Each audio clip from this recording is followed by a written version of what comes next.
نحمده ونصلي على رسوله الكريم اما بعد فاعوذ بالله من الشيطان الرجيم بسم الله الرحمن الرحيم رب اشرح لي صدري ويسر لي امري واحلل عقدة من لساني يفقهوا قولي۔ یہ جو عید آنے والی ہے اس عید کو کیا کہتے ہیں؟ عید قربان، اور کیا کہتے ہیں؟ عید الضحیٰ یا اضحیٰ؟ بعض لوگ تو عید الضحیٰ کہتے ہیں، اصل پروننسیشن جو ہے اضحیٰ ہی ہے، ٹھیک ہے، ضحیٰ نہیں ہے۔ ضحیٰ کہتے ہیں چاشت کے وقت کو، والضحیٰ واللیل اذا سجا، ٹھیک ہے نا۔ اور اضحیٰ جو ہے وہ اضحیۃ ان کی جمع ہے، اضحیہ کہتے ہیں قربانی کو۔ تو عید الاضحیٰ قربانی کی عید، عید قربان یا عید الاضحیٰ۔ اور کیا کہتے ہیں اس کو؟ بڑی عید، بڑی عید کہتے ہیں، ٹھیک ہے۔ اور کیا کہتے ہیں اس کو؟ بقرہ عید، ہاں بقرہ عید، شکر ہے گائے عید نہیں۔ ویسے بقرہ زیادہ جامع لفظ ہے نا، اس کو اگر بقرہ پڑھ لیں تو گائے بھی بن جائے، اگر بقرہ پڑھ لیں تو جی ٹھیک ہے۔ تو عید قربان، عید الاضحیٰ، بڑی عید، قربانی کی عید اور بقرہ عید، ٹھیک ہے۔ تو اس کا مطلب ہے کہ کوئی امپورٹنٹ اوکیزن ہے کہ نہیں، کوئی اہم واقعہ ہے، کوئی اہم چیز ہے، کوئی قابل ذکر چیز ہے۔ تو پھر کیوں کہتے ہیں بور ہو رہے ہیں، عید کی کیا بات ہے؟ بڑی عید پہ تو بہت بور ہوتے ہیں، نہ عیدی ملتی ہے، گوشت بہت سنبھالنا پڑتا ہے اور بہت اسمیل آتی ہے اور بہت کام کرنا پڑتا ہے اور ہم تھک جاتے ہیں اور کپڑے ہی پہننے کا مزہ نہیں آتا، وہ چھینٹے پڑ جاتے ہیں اور مہندی بھی نہیں لگا سکتے کیونکہ وہ بھی گوشت کے ساتھ دھل جاتی ہے۔ اچھا، قربانی کا کیا مطلب سمجھتے ہیں آپ؟ قربانی کیا چیز ہے؟ قربانی کا لفظ جو ہے نا یہ قرب سے نکلا ہے، قرب، قرب پانے کے لیے، یعنی اللہ کا قرب پانے کے لیے کیا کرنا؟ اپنی پسندیدہ چیز اللہ کی راہ میں دے دینا، قربان کر دینا۔ اصل میں ہوتا یہ ہے نا کہ ہمارے اور اللہ تعالی کے بیچ میں یہ چیزیں رکاوٹ بن جاتی ہیں۔ کس طرح؟ جب ہم اللہ تعالیٰ کے راستے پہ چلنے لگتے ہیں، مثلا کچھ لوگوں نے ابھی کورس شروع کیا ہے، کچھ لوگ بیچ میں آپ پھنسے ہیں، ہر ایک کسی نہ کسی مقام پر ہے، کتنے اپس اینڈ ڈاؤنز آتے ہیں، کتنی مشکلات آتی ہیں، اس راستے میں کئی مشکلات ہیں نا۔ اسی طرح کبھی ہمیں کسی چیز کی محبت ہمارے راستے میں رکاوٹ بنتی ہے، کبھی کوئی مجبوری رکاوٹ بنتی ہے، کبھی کوئی چیز، کبھی کوئی چیز، بہت ساری رکاوٹیں ہیں۔ آپ صلی اللہ علیہ وسلم نے ایک دفعہ ایک بالکل سیدھا خط کھینچا اور پھر اس کے اوپر دوسری طرح خط کھینچے، یعنی کراس ایک طرح سے کیا اس خط کو، اور فرمایا کہ ہر خط کے، یعنی انسان صراط مستقیم پہ جب چلنے لگتا ہے تو ہر تھوڑی دیر کے بعد ایک شیطان آ جاتا ہے، ہر تھوڑی دیر کے بعد ایک رکاوٹ آ جاتی ہے، کبھی وہ اندر سے ہوتی ہے، کبھی باہر سے، کبھی کہیں سے، کبھی کہیں سے، حتیٰ کہ انسان موت کی وادی میں جا پہنچتا ہے نا۔ تو اب اپنی یہ جتنی بھی چیزیں ہیں نا راستے کی، ان کو ہٹانے کا نام جہاد ہے، اور پھر ان میں سے جو پسندیدہ چیزیں ہیں ان کو اپنی مرضی سے قربان کرنے کا نام پھر قربانی ہے۔ اصل میں قربانی کہتے ہیں کسی کی خاطر، دوسرے کے فائدے کی خاطر یا دوسرے کے آرام کی خاطر یا دوسرے کی ضرورت پوری کرنے کے لیے کیا کرنا؟ اپنا فائدہ، اپنی ضرورت، اپنی محبت، اپنی چیز دے ڈالنا۔ مثلا آپ کے پاس کچھ پیسے، آپ کو کوئی چیز بہت ضرورت ہے، اب آپ کیا چاہتے ہیں کہ جا کے اپنے لیے خرید لیں۔ آپ جا رہے ہوتے ہیں تو راستے میں ایک شخص آپ کو ایسا نظر آتا ہے جو آپ کو اپنے سے بھی زیادہ ضرورت مند نظر آتا ہے۔ اب آپ کیا کریں گے؟ ایک تو یہ ہو سکتا ہے آپ آنکھ بند کر کے نکل جائیں، اور ایک طریقہ یہ ہو سکتا ہے کہ آپ اپنی ضرورت پر دوسرے کی ضرورت کو ترجیح دے دیں، اب آپ سوچتے مجھے کیا ملے گا، میں کیوں ایسے کروں اور میں ہی کیوں کروں، کوئی اور کیوں نہ کرے، میرا کیا قصور ہے کہ اگر اس کی ضرورت ہے. ایسا ہوتا ہے نا، کئی دفعہ ایسا ہوتا ہے. اب اگر ایک شخص وہ چیز دے دیتا ہے تو اس نے گویا کیا کیا، قربانی کی، اور جو نہیں دیتا اسے قربانی نہیں کی. اب جس نے قربانی کی وہ چیز جو اس کا امتحان تھی اس کو اس نے دے دیا، نچھاور کر دیا، اس کے صلے میں اس کو کیا ملے گا؟ وہ شخص تو اتنا ضرورت مند ہے کہ آپ کو کچھ نہیں دے سکتا، اسے کیا ملے گا؟ اللہ کا قرب ملے گا. قربانی کا مقصد اللہ کا قرب پانا ہے، اور قربانی کی روح کیا ہے؟ اپنی پسندیدہ چیز یا اپنی ضرورت پر دوسرے کی ضرورت کو ترجیح دینا. ٹھیک ہے. اچھا، اب آپ اس اصول کو دیکھیے، ہر جگہ نظر آئے گا.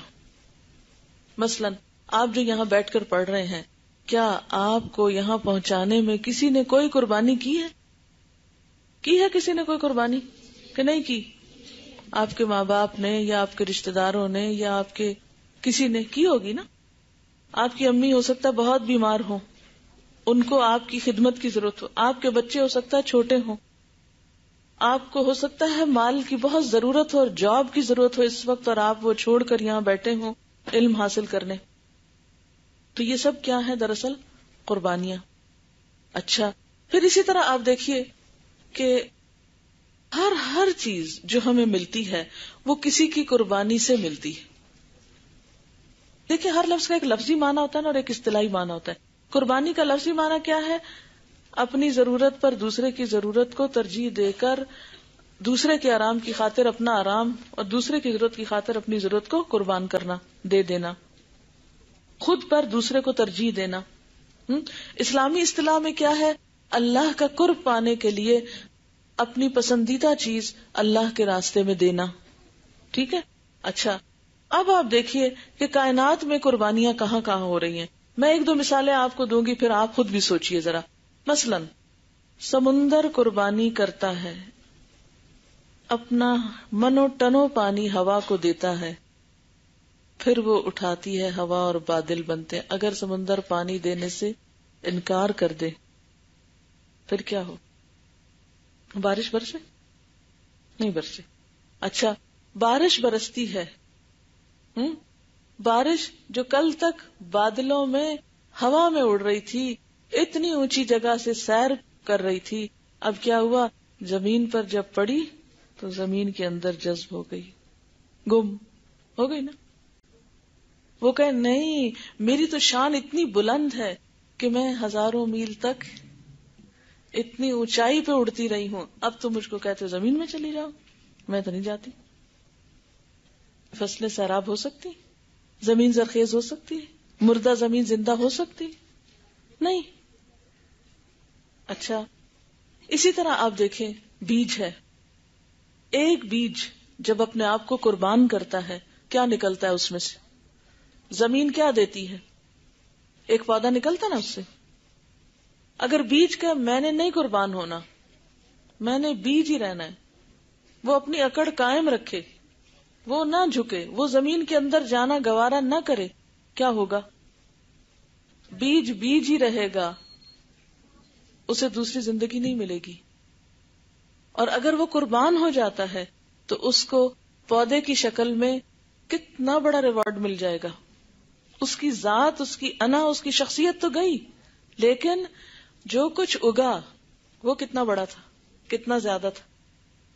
وہ بیج بیج رہتا تو کچھ دن تک اس کو گھن لگ جاتا، کھایا جاتا، لیکن جب وہ پودے کی شکل میں، اور آپ دیکھیں مثلا ایک گٹلی سے جب ایک پورا درخت اگتا ہے تو اس درخت کی شکل میں جو کچھ سامنے آتا ہے، کیا وہ بیج سے کچھ بڑا ہوتا ہے؟ اس کا ریوارڈ کیا ہوتا ہے؟ اس قربانی کا ریوارڈ کیا ہے؟ مثلا پانی اگر ہوا میں ہی اڑتا رہتا بادلوں میں، تو اس کا کیا ریوارڈ تھا؟ کوئی ریوارڈ نہیں. جب وہ زمین میں گیا تو کسی پودے کی شکل میں باہر آیا، ایک پودے کو، ایک فصل کو پروان چڑھانے، پھر سٹور ہو گیا زمین میں، وہاں سے انسانوں نے پیا، جانوروں نے پیا، کتنے اس کے فائدے نکلے. اسی طرح ایک بیج نے قربان ہو کر ایک پورے درخت کو جنم دیا. جب وہ درخت بڑھا تو اس سے کتنے پھل نکلے، کتنے پھول نکلے، کتنی اور زیادہ چیزیں سامنے آئیں. ریوارڈ کتنے گنا زیادہ بڑھ گیا، افادیت کتنے گنا زیادہ ہو گئی. تو بالکل اسی طرح جب بھی کوئی قربانی کرتا ہے بظاہر وہ چیز ضائع ہو جاتی ہے، لیکن اللہ کے ہاں اس کی قدر بڑھ جاتی ہے. اسی طرح جب قربانی کے موقع پر ہم جانور قربان کرتے ہیں تو کچھ عقل پرست لوگ کیا کہتے ہیں؟ پیسے ضائع کر رہے ہو. پھر کیا کہتے ہیں؟ یہ خون برباد ہو رہا ہے، ویسٹ ہو رہا ہے، زمین میں جا رہا ہے. تو آپ کو پتا ہے کہ اس کا اجر و ثواب آپ کو آخرت میں ملے گا، اس کی قدردانی ہوگی. اور جو زمین پر بھی جاتا ہے، آپ کو پتا ہے کہ جانوروں کا خون زمین میں جا کے کیا کرتا ہے؟ کھاد بن جاتا ہے زمین کی، ضائع نہیں ہوتا زمین پہ گر کے بھی، اس کی بھی زمین کو ضرورت ہوتی ہے. مثلا میرے پاس یہ کتاب ہے یا میرے پاس یہ کاغذ ہے. کاغذ کیا تھا پہلے؟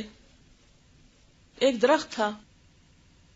یہ اپنی شکل، اپنا رنگ، اپنا سب کچھ قربان کر کے، اپنی آئیڈینٹی قربان کر کے کیا بنا؟ ایک کاغذ بنا. اور کاغذ بن کے اس کو کچھ نہیں ملا، اس کا سب کچھ ختم ہوا، اس کو کچھ نہیں ملا. کیا اس کی شان بڑھ نہیں گئی؟ بڑھی کہ نہیں؟ جس کو اتنے معزز کام کے لیے چن لیا گیا کہ اس پہ لکھا جا رہا ہے، علم کا کام ہو رہا ہے اس پر. اور قربانی کی کوئی مثال؟ اچھا یعنی قربانی کے خون کو بھی اگر آپ پراپر جگہ پر ڈالیں، جیسے گھر میں اگر پودے وغیرہ ہیں، تو پھر آپ دیکھیں اس کا پھل کتنا آتا ہے. اس میں پروٹین بھی میرا خیال ہوتی ہے، اور بھی چیزیں ہوتی ہے، غذائیت ہوتی ہے. اب وہی دیکھیں نا، ایک خون انسانی جسم کو یا جانور کے جسم کو چلتا پھرتا رکھتا ہے. جب وہ پودے پہ جائے گا تو ایک دوسری شکل میں دوسرے کیمیکل ریئیکشن کے ذریعے اس کو سینچے گا. تو حقیقت یہ ہے کہ وہ بھی ضائع نہیں ہوتا. پھر اسی طرح جو جانور کی اون ہے، کھال ہے، بال ہے، ہڈی ہے، کون سی چیز ایسی ہے کہ جو آپ کہتے ہیں کہ وہ ضائع ہوتی ہے؟ کتنے لوگوں کو کام ملتا ہے، کتنے لوگ جانور پالتے ہیں، کتنے قصاب جو ہیں ان کو مزدوری ملتی ہے، کتنے کھالوں میں نمک لگاتے ہیں، وہ اٹھاتے ہیں، فیکٹریوں میں لے جاتے ہیں، پھر وہاں فیکٹریوں میں کام کرتے ہیں. کتنی انڈسٹری بڑھتی ہے، کتنے لوگوں کو کام مل جاتا ہے. پتہ کیا ہوتا ہے عام طور پر جب قربانی کی عید آتی ہے نا، کچھ لوگ کہنا شروع کر دیتے ہیں کیا فائدہ پیسے ضائع کرنے کا، غریبوں کی مدد کیوں نہیں کرتے؟ اس پیسے سے ہمیں غریبوں کی مدد کرنی چاہیے. اچھا، ایک شکل ہے غریبوں کی مدد کی کہ آپ ان کو ایزی منی دے دیں. ایزی منی کیا ہے؟ بکرا ذبح کرنے کی بجائے کیا کریں؟ بکرے کے پیسے جا کے کیش ان کے ہاتھ میں دیں، چاہے نشہ کریں، چاہے وہ کچھ کریں. وہ ہر سال بس صرف انتظار میں ہو قربانی کی عید آئے گی، ہم کو مفت کے پیسے ملیں گے، اور گھر بیٹھ کے ٹی وی دیکھتے ہیں، کیبل کنیکشن لگوائیں گے. ہاں، ایک یہ طریقہ ہو سکتا ہے. دوسرا طریقہ کیا ہو سکتا ہے؟ قربانی کریں، غریبوں کو گوشت دیں، وہ گوشت کھائیں، پھر اس کے بعد وہ آئیں، کھالیں، اٹھائیں، ان کو نمک لگائیں، فیکٹری میں کام کریں، جانور پالیں، ان کو چارہ کھلائیں، اور پھر اس کے نتیجے میں وہ پیسے کمائیں. کون سا طریقہ زیادہ بہتر ہے؟ ان کو جا کے بس ایزی منی دے دینا، یا ان کو بھی ایک ایکٹیویٹی میں شریک کرنا؟ آؤ سب کام کرتے ہیں، گوشت بھی کھاتے ہیں اور کام بھی کرتے ہیں. ایک قربانی کے ساتھ آپ دیکھیے کتنے لوگ وابستہ ہوتے ہیں، کس کس کو جاب ملتی ہے، کس کس کو کام ملتا ہے. کسائی تو بعد میں آتا ہے، سب سے پہلے تو جو جانور پالتا ہے چرواہا ہے. پھر چرواہا اکیلا نہیں ہوتا، اس کے ساتھ اور لوگ بھی ہوتے ہیں. ٹھیک ہے، پھر اس کے بعد یہ کہ جو ان جانوروں کو رسیاں باندھی جاتی ہیں، وہ رسیاں باندھنے والے، سنگلیاں بنانے والے. ٹھیک ہے، پھر جو شہروں میں جو چارہ لے کر آتے ہیں، ان چارہ والوں کا کتنا، جو چند دن بھی جانور جو شہر میں رہتے ہیں، کتنے لوگوں کو وہاں سے بزنس مل جاتا ہے. پھر اس کے بعد جب کاٹنے کا موقع آتا ہے، کتنے کسائی ایک دن میں اچھے خاصے پیسے بنا لیتے ہیں ایکسٹرا. پھر اس کے بعد جو کھالیں ہوتی ہیں یا اون ہوتی ہے، اگر اون ہی الگ کر لی جائے اور اون کی ایک مثلاً یہ جرسیاں بنانے کی ایک فیکٹری لگائی جائے، صرف ایک جرسی کے بنانے سے کتنے لوگوں کو اس میں کام ملا، کتنے لوگوں نے یہاں کاروبار کیا. پھر اس کے بعد یہ ہے کہ لیدر انڈسٹری میں کتنے لوگوں کو کام ملا. تو آپ ذرا سوچتے جائیں کہ اس ایکٹیویٹی سے، یہ جو عید قربان ہے، جو بڑی عید ہے، ایسا نہیں ہے کہ اس میں جانور ذبح کرنے سے پیسہ ضائع ہو جاتا ہے اور برباد ہو جاتا ہے. نہیں، ویسے بھی تو آپ دیکھیں عام طور پر آپ میں سے کتنے لوگ ہیں جو غریبوں کو گوشت بھیجتے ہیں، اور کتنے ہی گھرانے ایسے ہیں کہ جہاں گوشت نہیں پکتا یا صرف بڑا گوشت پکتا ہے. یہ کبھی ہفتے میں ایک دفعہ، کبھی مہینے میں ایک دفعہ. ترکی میں ہمیں خود اتفاق ہوا جانے کا، اور وہاں پر کچھ ایسے لوگوں سے ملنے کا اتفاق ہوا.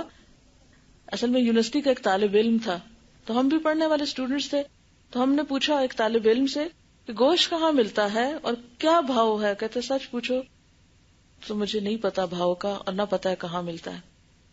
کیوں؟ اس لیے کہتا ہے کہ اگر آپ یقین کریں تو ہم صرف بقرہ عید پہ گوشت کھاتے ہیں. میں بہت چونکی کہ یہ کیسی بات کر رہا ہے. کہتا ہمارے پاس اتنا ہے ہی نہیں، ہم تو بمشکل اپنی فیس پوری کرتے ہیں. پھر ایک دور دراز علاقے میں اس کا گھر تھا، پھر ہم اس کے گھر گئے، واقعی وہ اینٹ پتھر جوڑ کے اور اس طرح، لیکن اتنا ماشاءاللہ کمیٹڈ ینگ بوائے جو بہت ہی بریلینٹ اور پڑھ رہا ہے اور بہت اچھے اس کے خیالات. اور سب ہوا یہ کہ ترکی میں برقع نہیں ہے نا اتنا عام، تو اس سے ہماری جان پہچان کیسے ہوئی. میں اسی طرح اپنے پورے پردے میں تھی. میں اور میرے ہسبینڈ کہیں جا رہے تھے تو وہ آ کے پوچھنے لگا آپ کہاں سے آئے ہیں اور یہ جو پہنا ہوا ہے. اور اتفاق ہی اس کو عربی آتی تھی کچھ، ورنہ ٹرکی ہمیں نہیں آتی، ٹرکش تو بات نہیں ہو پا رہی تھی. تو اس نے کہا آپ کو کوئی ہیلپ چاہیے؟ ہم نے کہا ہمیں یہاں کی زبان نہیں آتی، تو اگر آپ ہمارے گائیڈ بن جائیں تو ہمیں کچھ چیزیں چاہیے، میوزیمز دیکھنے ہیں، ہمیں اس شہر جانا ہے. تو اس نے کہا کہ موسٹ ویلکم، میں آپ کی ہیلپ کرتا ہوں. پھر ہم نے اس سے اسی میں پوچھا فلاں چیز کہاں سے ملتی ہے، فلاں کیسے ہوتا ہے، فلاں. تو اسی گفتگو میں اس نے ہمیں بتایا کہ ہمارے ہاں تو بہت سے گھرانے ایسے ہیں کہ جہاں واقعی سال میں ایک آدھ دفعہ ہی گوشت کھایا جاتا ہے. We can't afford. ایسے میرے دل پہ لگی بات کہ ہمارا حال کیا ہے. ہمیں دال نہیں پسند، ہم کو سبزی نہیں پسند. بچے عام طور پہ سبزی دال پسند ہی نہیں کرتے، چاہے وہ گوشت نہ بھی کھائے لیکن سبزی دال بھی نہیں کھاتے. تو اس سے آپ دیکھیں کہ کتنا ضروری ہے کہ آپ ان دنوں میں جن کو اللہ تعالیٰ نے استطاعت دی ہے وہ ذبح کریں، وہ قربانی کریں، اور پھر ہر کوئی کھائے، سب تک پہنچایا جائے. کیونکہ یہ بات میں اس لیے کر رہی ہوں کہ جو جو یہ موسم آتا ہے نا، طرح طرح کی بحثیں چھڑ جاتی ہیں. نہیں یہ نہیں ہونا چاہیے، وہ نہیں ہونا چاہیے، غریبوں کی مدد ہونی چاہیے، فلانا ہونا چاہیے. بھئی سارا سال کدھر ہیں آپ؟ سارا سال غریبوں کی مدد کیا کریں. آپ کو قربانی کی عید پر ہی غریب کیوں یاد آتے ہیں اتنے زیادہ؟ کہ آپ کہتے ہیں قربانی روک کر ان کی مدد کرو. اگر دیکھا جائے تو ابراہیم علیہ السلام کی ساری زندگی قربانیوں کا مجموعہ تھی. سب سے پہلی قربانی تو خود انہوں نے اپنی ذات کی دی تھی. کیسے؟ اذ قال له ربه اسلم قال اسلمت لرب العالمین. جب ان کے رب نے ان سے کہا کہ اپنے آپ کو میرے حوالے کر دو، کہا میں نے حوالے کر دیا. یہ سب سے بڑی قربانی ہوتی ہے. اپنی انا کی قربانی، اپنی مرضی کی قربانی، اپنی سوچ کی قربانی. اللہ تعالیٰ کو یہ پسند ہے، ٹھیک ہے مجھے یہ پسند ہے. اس وقت سو جاؤ سو جاؤ، اٹھ جاؤ اٹھ جاؤ. کھانے کا کہا میں کھاؤ، نہیں کھانا روک لو، نہیں کھانا. اچھا پھر کہا گیا اللہ تعالیٰ کی خاطر انہیں آگ میں کودنا پڑا، اور وہ اس کے لیے خوشی سے تیار ہو گئے. ہم جیسا ذرا کوئی ہوتا تو تھوڑی دیر کے لیے سوچیں کتنا واویلا کرتے ہم. اس کو فون کرتے، اس کو خط لکھتے، اس کے دروازے پہ جا دھمکتے اور کہتے دیکھو اب میرے ساتھ دین کے رستے میں ہو کیا رہا ہے. اب تو اگر آپ نے میری مدد نہ کی تو ہم تو لٹ گئے. نہیں، اس طرح تھوڑی دین کے کام ہوتے ہیں. بات بات پہ پریشان ہو گئے، بات بات پہ رونا دھونا شروع کر دیا، بات بات پہ شکایتیں لے کے پہنچ گئے، بات بات پہ ادھر ادھر لوگوں کو پریشان کیا کہ دیکھو ہمارے ساتھ کیا ہونے لگا ہے. ہم جب سے اس دین کے رستے پر آئے ہم کو تو بڑی آزمائشیں آ رہی. ایسے نہیں کام چلتا. اس کے لیے کیا ہے؟ چھوٹی پریشانی ہو کہ بڑی پریشانی ہو، چھوٹا دکھ ہو کہ بڑا دکھ ہو، کیا کرنا ہے؟ صبر کے ساتھ نماز، فوراً جھک جانا، فوراً اللہ سے مدد مانگنی. جب ہم نے اپنا آپ اللہ کو دے دیا تو پھر شکوے کس بات کے؟ ہاں پھر تو سب اسی سے ہے. اور کیا قربانی کی تھی ابراہیم علیہ السلام نے؟ جی ہاں، بیوی اور بچے کی قربانی. ان کو چھوڑ آئے تھے بالکل دور دراز کے علاقے میں کہ پتہ نہیں پھر کب ملاقات ہوگی. اپنی بستی، اپنے والدین، اپنا علاقہ، اپنا سب کچھ چھوڑا. کسی نے بہت اچھی بات لکھی بیچی ہے، دنیا کے لحاظ سے دیکھا جائے تو 1+1 2 ہی ہوتا ہے. اگر ہم 1 اور 1 کے بیچ سے پلس کو ہٹا دیں تو ہمیشہ 11 پڑا جائے گا. اگر 1+0 کریں تو 1 ہوگا. اور پھر انہوں نے ایک اور ایکویشن لکھی 1+0+0+0. لیکن اگر ہم ان سب کو پلس کے بغیر دیکھیں تو 1110 پڑا جائے گا. سمجھ آئی یہ بات آپ کو؟ تو یہ جو بیچ کے نشان ہے نا پلس کے، ان کو ہٹاتے جائیں تو آپ قریب ہو جائیں گے. رہے گا کچھ نہیں آپ کو، 0 0 0. یہ بھی دے دیا، یہ بھی یہاں سے بھی خالی، یہاں سے بھی خالی، یہاں سے بھی خالی. اور آپ 1 تھے تو کیا بن گئے؟ 10 بن گئے، 100 بن گئے، 1000 بن گئے، اور بڑھتے چلے جائیں. ایسے ہی درجے بڑھیں گے آخرت کے. ٹھیک ہے نا؟ چھوٹی چھوٹی چیزیں دینے والے بنے، چھوٹی چھوٹی چیزیں، اس لیے کہ جب دیں گے تو اللہ اس سے کئی گنا زیادہ لوٹائے گا. اللہ تعالیٰ رکھتا کچھ نہیں ہے. جب ہمارا دل جب تنگ ہوتا ہے نا، وہ جیسے حدیث میں آتا نا، گن گن کے نہ دو ورنہ اللہ تعالیٰ بھی گن گن کے دے گا. حضرت اسماء رضی اللہ تعالیٰ عنہ سے آپ صلی اللہ علیہ وسلم نے فرمایا تھا کہ اسماء لا تو کی فیو کا علیہ کی، لا تو کی فیو کا علیہ کی. تو کی کیا ہوتا ہے؟ پہلے تو مجھے آپ یہ بتائیں کہ یہ کیا ہے. پاؤچ یا پوٹلی، ٹھیک ہے، یہ اس کو بند کر دیا، اس کو بکا کہتے ہیں نا. یہ ہے تو کی. اب یہ ایک سمبل ہے. بند کرنے سے کیا ہوگا؟ آپ صلی اللہ علیہ وسلم نے فرمایا لا تو کی فیو کا علیہ کی، مت اس کو باندھ باندھ کے رکھو ورنہ کیا ہوگا؟ تمہارا رزق تم پہ بھی باندھ دیا جائے گا. اسے باندھ کے نہ رکھو. ٹھیک ہے؟ آپ صلی اللہ علیہ وسلم نے اس مثال سے سمجھا لا تو کی فیو کا علیہ کی. اچھا، آپ کے خیال میں یہ اتنی خوبصورت تھیلی کس کے لیے ہیں چیزیں اس میں؟ یہ میرے سفر میں میرے ساتھ ہوتی ہے، ہر جگہ میرے ساتھ ہوتی ہے. چھوٹا موٹا چینج میں اس میں رکھتی ہوں، جو بھی چھوٹی موٹی کھانے پینے کی چیز ہوتی ہے. بعض اوقات ایسا ہوتا ہے نا، لوگ کوئی آ جاتے ہیں، وہ کوئی ایسا تحفہ بھی لے آتے ہیں جو میں خود نہیں استعمال کر سکتی لیکن وہ دوسروں کے بڑے کام کا ہو سکتا ہے. چھوٹی چھوٹی چیز.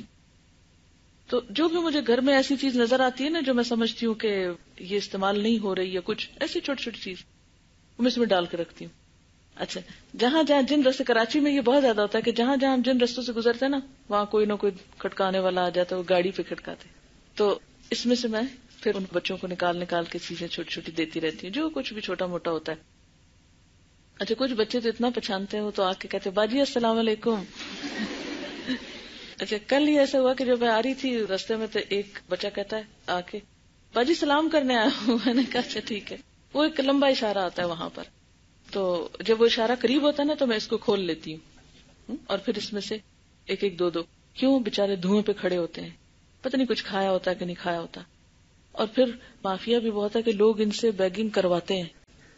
اگر ان کو پیسے دیں نا تو پھر کیا ہوتا ہے، ان سے چھین جاتے ہیں، ان سے چھین بھی لیتے ہیں. ان بیچاروں کو پتہ نہیں کس طرح کی روکھی سوکھی کچھ ملتی یا نہیں ملتی، تو پھر یہ لوگ کھا نہیں سکتے. تو چھوٹا سا بسکٹ، چھوٹی چھوٹی چیز، بڑی میں چیز خود کیری بھی نہیں کر سکتی، اٹھا بھی نہیں سکتی، تو اس کو پھر چھوٹا سا ڈال لیا، پھر اس کو خالی کر لیا. پھر اس کے بعد یعنی جیسے میں اپنے اور چیزیں روز نکالتی ہوں نا باہر، تو شام کو اس کو بھی نکال لیتی ہوں. تو جیسے اور چیزیں پیک کرتے ہیں، اس کو بھی تھوڑا تھوڑا پیک کر لیا. خوبصورت اس لیے اس کو رکھا ہوا ہے کہ جو اللہ کے راستے میں دینے والی چیزیں ہوتی ہیں نا، ان کو صرف خراب چیزوں میں نہیں ڈال کے رکھتے یا صرف خراب چیزیں نہیں دیتے. اور اس میں جو سویٹس بھی ہیں وہ بھی دودھ اور اس کی بنی ہوئی ہیں، یعنی کہ جو ہم خود کھا سکتے ہیں. تو یہ ایک چھوٹی سی چیز ہے، صرف اس کو عمل سے آپ کو اس لیے دکھا رہی ہوں کہ یہ کام کچھ مشکل نہیں ہے، یہ آپ کے چلتے پھرتے یہ کام ہو جاتا ہے. تو آپ صلی اللہ علیہ وسلم فرمایا کہ اس کو باندھ کے نہ رکھو، لا تو کی فیو کا علیہ کی. اور جو بات ہو رہی تھی دینے والی، اس میں یہ ہے کہ جب تک ہم اس کو اپنی ہیبٹ نہیں بنائیں گے نا، ہیبٹ نہیں بنائیں گے، دل کھلا نہیں کریں گے، چھوٹی چھوٹی چیزیں جوڑ جوڑ کے رکھتے ہیں. ایک میرا سوٹ مجھے بہت پسند تھا، میں نے اس کو رکھ لیا. میں نے کہا اچھا یہ میری یادگار ہے. پھر ایک دن مجھے خیال آیا کہ وہ یادگار کدھر لے کے جانی ہے، کہاں اس کو لٹکانا ہے، کہاں اس کو شو پیس میں کہیں رکھنا ہے. تو جب گھر اگلا ہے، آگے کا گھر ہے، تو اس کو دے دینا چاہیے تاکہ وہاں جا کے مل جائے. جیسے آپ ایئرپورٹ پہ سامان بک کراتے ہیں نا، یعنی جو کچھ بھی تھوڑا بہت دیں گے اللہ تعالیٰ اس کو کئی گنا بڑھا کے لوٹائیں گے بھی. مجھے یاد آ رہا تھا کہ عموماً جب ہم کوئی چیز دیتے ہیں یا کوئی قربانی کرتے ہیں نا تو اس وقت ہمارا دل ہول جاتا ہے کہ ہائے گئی. اچھا اس سے کیا ہوتا ہے کہ ہم پھر نا تھوڑا سا اس کو باندھ لیتے ہیں, نہیں, لیکن یہ نہیں سوچتے کہ جو بھی دیں گے وہ ملے گا ضرور. اگر ہمیں یقین ہو کہ ضرور ملے گا تو ہم کبھی بھی نہ روکیں. کیسے؟ اس بات کو مجھے اس طرح سمجھ میں آتا ہے, جیسے آپ نے اگر کبھی باہر سفر کیا ہو تو وہاں پر یہ ہوتا ہے کہ آپ جو ہی انٹر ہوتے ہیں نا ایئرپورٹ پہ, ٹرمینل میں داخل ہوتے ہیں, تو آپ سے آپ کا سامان بک کر لیتے ہیں, لے لیتے ہیں, آپ کے ہاتھ میں نہیں چھوڑتے. اور پھر جب آپ دوسرے شہر میں اپنی منزل پہ پہنچ جاتے ہیں تو وہاں آپ کا سامان آپ کو مل جاتا ہے. وہ آپ کو بک کرتے وقت ٹیگز ہوتے ہیں وہ دیتے ہیں, یعنی رسید دیتے ہیں ایک طرح سے, اور کہتے ہیں کہ آپ جب اترے تو آپ اپنا سامان لے لیں, اور وہ پھر نمبر ٹیلی کر لیتے ہیں, یہی سامان تھا نا آپ کا, وہ چیک کرتے ہیں, وہی سامان ہے تو پھر وہ دے دیتے ہیں. میں ہمیشہ اس بات بھی سوچتی ہوں کہ جب ہم اللہ کے راستے میں دے رہے ہیں نا تو وہ بک کرا دیا نا سامان, دینے کو کیا سمجھا کرے, یہ بک ہو رہا ہے, یہ کہیں نہیں جا رہا, یہ میرا ہی ہے, یہ بیگ میں رہے یا ادھر جائے یہ میرا ہی ہے, کسی اور کو نہیں جا رہا, یہ مجھے ہی جا رہا ہے, میرا ہی فائدہ ہے, بک ہو رہا ہے بس. اچھا بکنگ کرا دی سامان کی, جب کل جا کے لینا ہے تو وہ رسید چیک نہیں کریں گے, یہی دیا تھا نا, جو دیا تھا لے لو. اللہ تعالیٰ کی یہ شان ہے, کو کئی گنا بڑھا کے دیتا ہے. یہی والی قربانی کی بات ہے کہ جب کوئی چیز ہم دیتے تو ہمیں لگتا ہے ضائع ہو گئی, چلی گئی, گر گئی, ختم ہو گئی, فنا ہو گئی, لیکن وہ فنا نہیں ہوتی. بعض اوقات ہم کسی چیز کے جانے پہ روتے بھی بہت ہیں, کسی قربانی کو کر کے پھر رونے بیٹھ جاتے ہیں. اچھا مجھے یاد آتا ہے کہ میری بیٹی میرا خیال ہے 3 سال کی تھی یا ایسی تھی کوئی اس کی عمر, تو میں پی ایچ ڈی کر رہی تھی تو اس کو میں ساتھ لے گئی کچھ عرصے کے لیے. تو اس نے شاید پہلی دفعہ اتنا لمبا سفر کیا تھا. اس کے کچھ کھلونے تھے جو ایک بیگ میں تھے, تو بچوں کو اپنے کھلونے سے بہت پیار ہوتا ہے نا, بیگ میں کھلونے تھے, تو میرے سے سامان ہمیشہ ہی اتنا اٹھا نہیں, تو میں نے بیگ بک کرا دیا. اچھا اب جو بک کرایا میں نے, تو اس کو تو نہیں پتا تھا کہ یہ کیوں دے رہی ہیں, ادھر بکنگ ہو رہی ہے اور کیا چکر ہے. تھے بھی یہ اور میں دونوں ہی تھے اس وقت سفر میں. اچھا جب بک کرایا تو اس نے دیکھ لیا کہ وہ بیگ تو وہ بیلٹ پہ جا رہا ہے, وہ اس نے رونا شروع کر دیا. اچھا وہ اتفاق یہ کہ بیلٹ ذرا سی آگے چلی اور گڑام وہ نیچے پیچھے کہیں پھینک دیتے تھے, وہاں سے وہ آگے جہاز پہ لے جاتے تھے.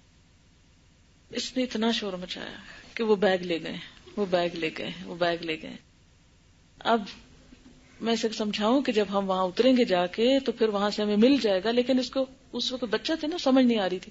خیر بہرحال ہم جب جا کے اگلے ایئرپورٹ پہ اترے تو وہاں پر انہوں نے سامان ہمارا دے دیا. تو اب میں یہ سوچتی ہوں کہ جو کچھ ہم اللہ کے راستے میں دیتے ہیں نا, تو دے کے کبھی دل تھوڑا نہ کریں, اور کبھی یہ نہ سوچیں کہ ہائے چلا گیا اور لے لیا.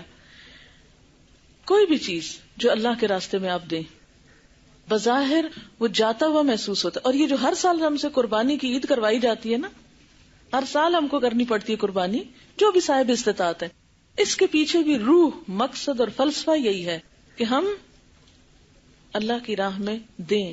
اور پھر آپ دیکھیں نا کہ ایک ریچول بنائے کہ جانور قربان کریں, جو واقعی عقل کہتی ہے اس کو قربان کریں گے, بیچارے کے اوپر چھری پھرے گی اور پھر خون نکلے گا اس کا, اور پھر کیا حاصل, کیوں اتنا گوشت اکٹھا ہو رہا ہے.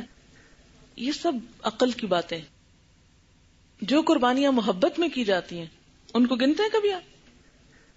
جس سے جتنی محبت ہوتی ہے اس کے لیے اتنی بڑی قربانی کرتے ہیں نا, تو گنتے ہیں, احسان جتاتے ہیں, وہاں عقل استعمال کرتے ہیں.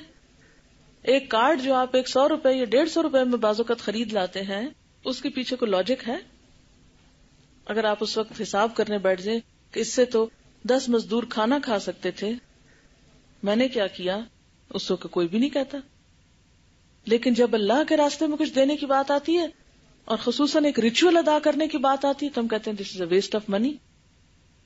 ٹھیک ہے. کسی نے سوال لکھا کہ ہم نے حیات صحابہ کے درخشاں پہلو پڑھے ہیں اور اس میں ہم نے صحابہ کرام کا طرز عمل یہ دیکھا ہے کہ جو کچھ ان کے پاس آتا تھا فی سبیل اللہ دے دیتے تھے, اور فقر و فاقہ میں بھی انہوں نے زندگی بسر کی. وہ اعتدال کی زندگی کیوں نہیں بسر کرتے تھے کہ کچھ اپنے پاس رکھیں اور کچھ دوسروں کو دے دیں؟ بہت اچھا کوشچن ہے, اٹس انٹیلیجنٹ کوشچن. بات یہ ہے کہ ہر دور کی ایک ضرورت ہوتی ہے, ایک سٹائل بھی ہوتا ہے. کچھ کام ایسے ہوتے ہیں کہ جو ایمرجنسی کے بھی ہوتے ہیں، کچھ کام ایسے ہوتے ہیں جو ارجنٹ